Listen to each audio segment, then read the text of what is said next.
അതിർവരകൾ. ഒരു കഥ പറയാം. നഗരത്തിലെ തിരക്കിനിടയിലും ശാന്തമായ ഒരിടമായിരുന്നു അനുവിന്റെ ചെറിയ ഫ്ലാറ്റ്. അനു ഒരു പ്രമുഖ പരസ്യ കമ്പനിയിൽ ക്രിയേറ്റീവ് ഹെഡാണ്.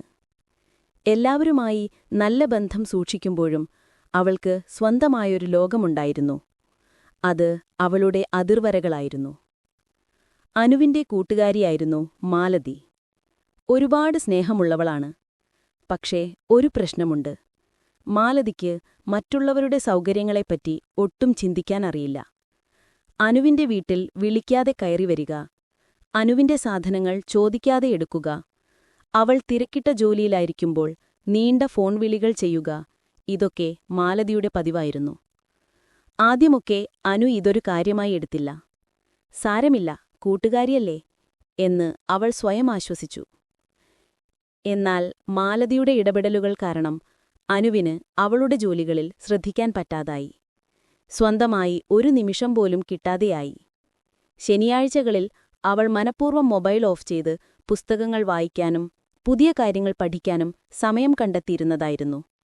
ഇപ്പോൾ ആ സമയവും മാലതി കൈയടക്കി.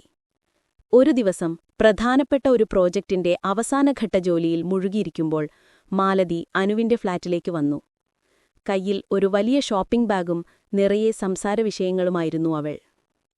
അനു, നീ എന്താ ഇവിടെ ഇരിക്കുന്നത്? വാ, നമുക്കൊന്ന് കറങ്ങാൻ പോകാം. അല്ലെങ്കിൽ ഈ പുതിയ സിനിമ കാണാൻ പോയാലോ? മാലതി ആവേശത്തോടെ പറഞ്ഞു. അനു ലാപ്ടോപ്പിൽ നിന്ന് കണ്ണെടുക്കാതെ പറഞ്ഞു. മാലതി, എന്റെ ഡെഡ്ലൈൻ നാളെയാണ്. ഞാനിപ്പോൾ വളരെ പ്രധാനപ്പെട്ട ജോലിയിലാണ്. ഓ, ഇതൊക്കെ പിന്നെയും ചെയ്യാമല്ലോ. എപ്പോഴും ജോലി ജോലി. ഒരു ബ്രേക്ക് എടുക്ക്, അതാ നല്ലത്. മാലതി കസേര വലിച്ചിട്ട് അനുവിന്റെ അടുത്തേക്കിരുന്നു. അന്ന് അനുവിന് തീരുമാനമെടുക്കേണ്ടി വന്നു. സ്നേഹം പ്രധാനമാണ്, എന്നാൽ സ്വയം ബഹുമാനമാണ് ഏറ്റവും വലുത്. അനു ലാപ്ടോപ്പ് അടച്ച് ഒരു ദീർഘമായി ശ്വാസമെടുത്ത് മാലതിയോട് ശാന്തമായി സംസാരിച്ചു. മാലതി, എനിക്കറിയാം നിനക്ക് എന്നോട് സ്നേഹമുണ്ടെന്ന്.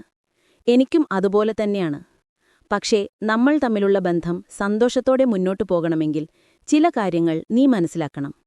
ഞാൻ തിരക്കുള്ളപ്പോൾ എന്നെ വിളിക്കാതിരിക്കുക. എന്റെ വീട്ടിലേക്ക് വരുന്നതിനു മുൻപ് ഒന്ന് വിളിച്ച് എന്റെ സൗകര്യം ചോദിക്കുക. ഞാൻ എന്റെ കാര്യങ്ങൾക്കായി മാറ്റിവെക്കുന്ന സമയമാണ് ഈ വീക്കെൻഡ്. ആ സമയത്ത് ഞാൻ ഒറ്റയ്ക്കിരിക്കാനാണ് ആഗ്രഹിക്കുന്നത്. മാലതിയുടെ മുഖം മങ്ങി. അവൾ അല്പം ദേഷ്യത്തോടെ പറഞ്ഞു. അപ്പോൾ നിനക്കെന്റെ ആവശ്യമില്ലെന്നാണോ പറഞ്ഞു വരുന്നത്? കൂട്ടുകാർ തമ്മിൽ എന്തിനാണ് ഈ നിയമങ്ങളും നിബന്ധനകളും? അനു സ്നേഹത്തോടെ മറുപടി നൽകി. മാലതി, ഇതൊരു നിയമമല്ല, ഇതെന്റെ സമാധാനമാണ്. അതിർവരകൾ സ്നേഹത്തെ കുറയ്ക്കുന്നില്ല, മറിച്ച് അത് ബന്ധങ്ങൾ ആരോഗ്യകരമാക്കുന്നു. നമ്മൾ പരസ്പരം ബഹുമാനിക്കുമ്പോഴാണ് യഥാർത്ഥ സൗഹൃദമുണ്ടാകുന്നത്. ആ വാക്കുകൾ മാലതിക്കൊരു തിരിച്ചറിവായിരുന്നു. അവൾക്ക് തെറ്റു മനസ്സിലായി. സോറി അനു, ഞാൻ നിന്റെ കാര്യങ്ങൾ ഒട്ടും ശ്രദ്ധിച്ചില്ല.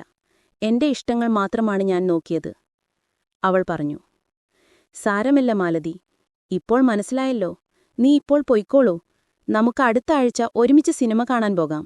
അപ്പോൾ ഞാൻ ഫ്രീ ആയിരിക്കും. അനു ചിരിച്ചു. മാലതി പോയ ശേഷം അനുവിന് വലിയ ആശ്വാസം തോന്നി. അവൾ ശാന്തമായി കസേരയിലിരുന്ന് കൈയിലെ ചായക്കപ്പ് ചുണ്ടോടടുപ്പിച്ചു. കൃത്യമായ അതിർവരകൾ വരയ്ക്കുമ്പോൾ നഷ്ടപ്പെടുന്നത് സ്വയം എന്നതിന്റെ ഭാഗങ്ങളായിരിക്കും. അതിർവരകൾ സ്വന്തം ജീവിതം അതിൻ്റേതായ താളത്തിൽ മുന്നോട്ടു കൊണ്ടുപോകാൻ നമ്മെ സഹായിക്കുന്ന സ്വയം സംരക്ഷണത്തിന്റെ കവചമാണ്. ഓർക്കുക, മറ്റുള്ളവരുമായുള്ള ബന്ധത്തിൽ നാം വയ്ക്കുന്ന വ്യക്തിപരമായ ഇടങ്ങളാണ് അതിർവരകൾ. ഇത് സ്നേഹം കുറയ്ക്കുന്നില്ല, മറിച്ച് സ്വയം ബഹുമാനം നിലനിർത്താനും ബന്ധങ്ങൾ ആരോഗ്യകരമായി മുന്നോട്ടു കൊണ്ടുപോകാനും സഹായിക്കുന്നു.